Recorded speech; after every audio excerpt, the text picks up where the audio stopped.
Hello students, पिछले video में आपको हमने बताया था दैनिक जीवन में कोलाइड के बारे में। आइए इस वीडियो में देखते हैं कोलाइडों के अनुप्रयोग के बारे में। कोलाइडों का क्या यूज होता है इसके बारे में देखते हैं। ठीक है, तो आइए स्टार्ट करते हैं कोलाइडों के अनुप्रयोग। देखें ध्यान से, कोलाइड उद्योगों में व्यापक रूप से प्रयुक्त होते हैं। कोलाइड जो होते हैं वो इंडस्ट्री में व्यापक रूप से प्रयोग होते हैं। कुछ उदाहरण निम्नलिखित हैं।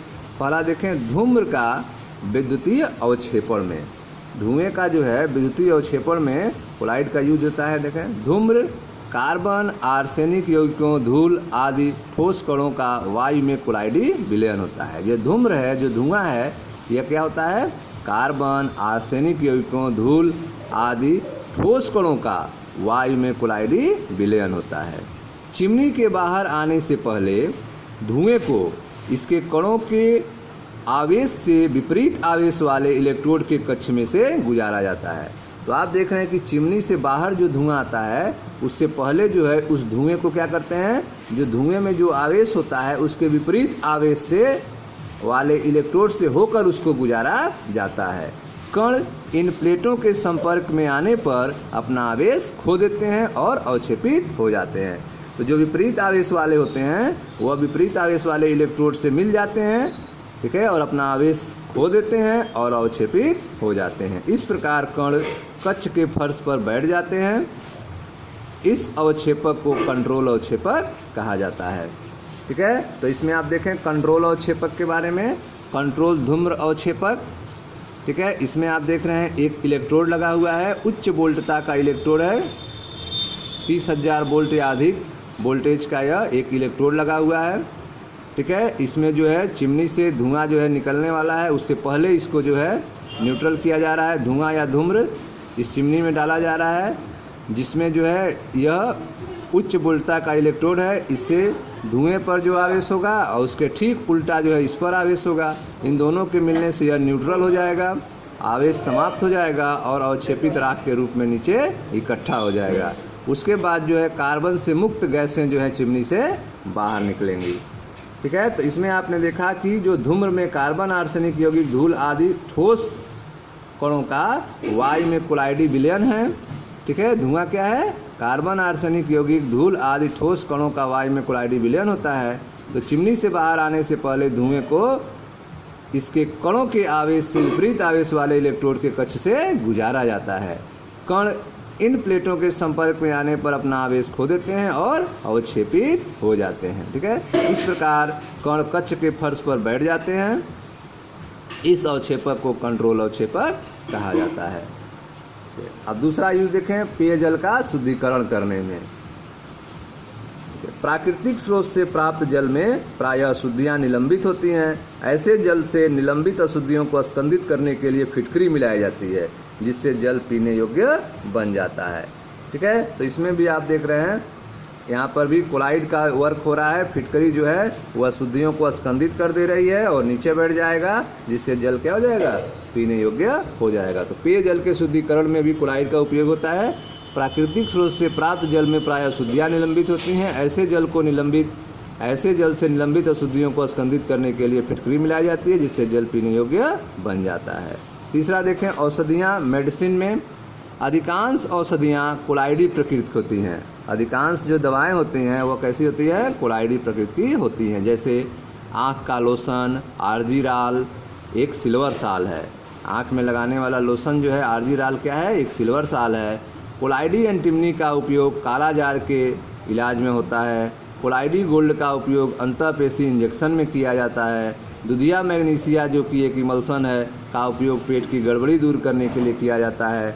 कोलाइडी औषध अधिक प्रभावशाली होते हैं क्योंकि बड़े पृष्ठ क्षेत्रफल के कारण ये आसानी से स्वांगीकृत हो जाते हैं। ठीक है, तो इस तरह से आपने देखा बहुत सारी दवाएं जो होती हैं वो क्या होती हैं? कोलाइडी प्रकृति होती हैं। उदाहरण के रूप में आपने देखा आँख का लोशन आर्जीराल, यह एक सिल्वर साल है।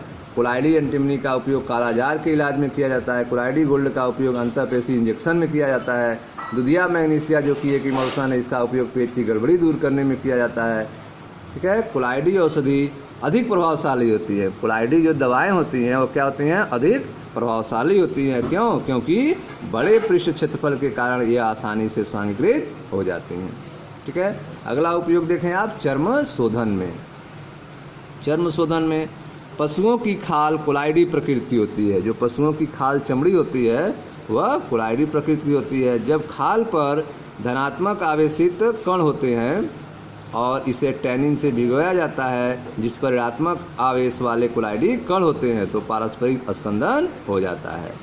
ठीक है, पशुओं का खाल कोलाइडी प्रकृति की होती है। जब खाल पर धनात्मक आवेशित कण होते हैं और इसे टैनिन में भिगोया जाता है, ठीक है, जिस पर ऋणात्मक आवेश वाले कोलाइडी कण होते हैं। टैनिन में क्या होते हैं? ऋणात्मक आवेश वाले कण होते हैं और खाल पर क्या होता है? धनात्मक आवेशित वाले कण होते हैं तो पारस्परिक स्कंदन होता है। इससे चमड़ा क्या होता है? कठोर हो जाता है। इससे चर्म कठोर हो जाता है। इस प्रकार को चर्म शोधन कहते हैं। टैनिन के स्थान पर क्रोमियम लवण का भी उपयोग किया जाता है।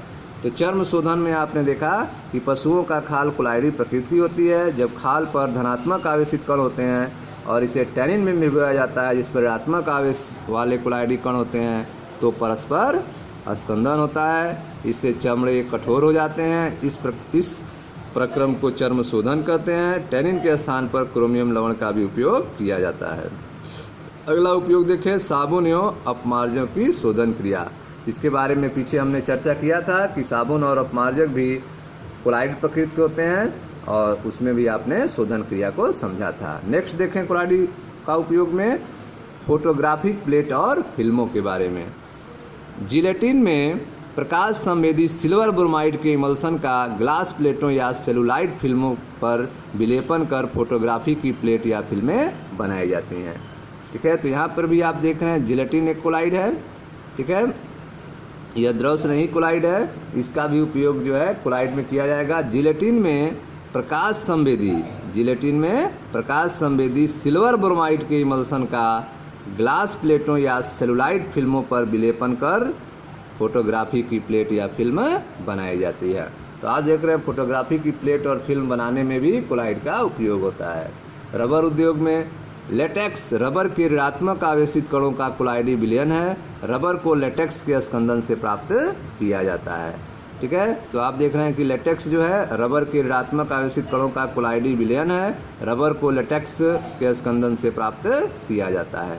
नेक्स्ट देखें आप, औद्योगिक उत्पाद, पेंट, स्याही, संश्लेषित प्लास्टिक, रबर, ग्रेफाइट, चिकनाई, सीमेंट आदि सभी कोलाइडी विलयन हैं। तो यह सब औद्योगिक उत्पाद हैं जैसे पेंट, स्याही, संश्लेषित रबर, संश्लेषित प्लास्टिक, रबर, ग्रेफाइट, चिकनाई, लुब्रिकेंट, सीमेंट आदि सभी कोलाइडी विलयन है। ठीक है स्टूडेंट्स, इस तरह से आपने देखा कोलाइडी विलयनों के अनुप्रयोग के बारे में, जिसका कुछ उपयोग आपने देखा जैसे धूम्र का विद्युत अवक्षेपण, पेयजल का शुद्धिकरण, औषधि, चर्म शोधन, साबुन एवं अपमार्जक के शोधन क्रिया, फोटोग्राफिक प्लेट, योग फिल्में, रबर उद्योग और लास्ट में औद्योगिक उत्पाद। इस तरह से 8 अनुप्रयोग आपको बताए गए कोलाइडों में। ठीक है, तो यह सारे कोलाइड के उपयोग हैं। इस तरह से आपका चैप्टर जो है सरफेस केमिस्ट्री समाप्त हो गया। ठीक है, पूरा वीडियो आप देख सकते हैं जिसको प्लेलिस्ट बनाया गया है। तो पार्ट 1 से लेकर लास्ट तक आप जो है प्लेलिस्ट से अध्ययन कर सकते हैं पूरे चैप्टर को। ठीक है, तो वीडियो को आप लाइक करें, शेयर करें, सब्सक्राइब करें, अपने दोस्तों को भी बताएं। धन्यवाद स्टूडेंट्स।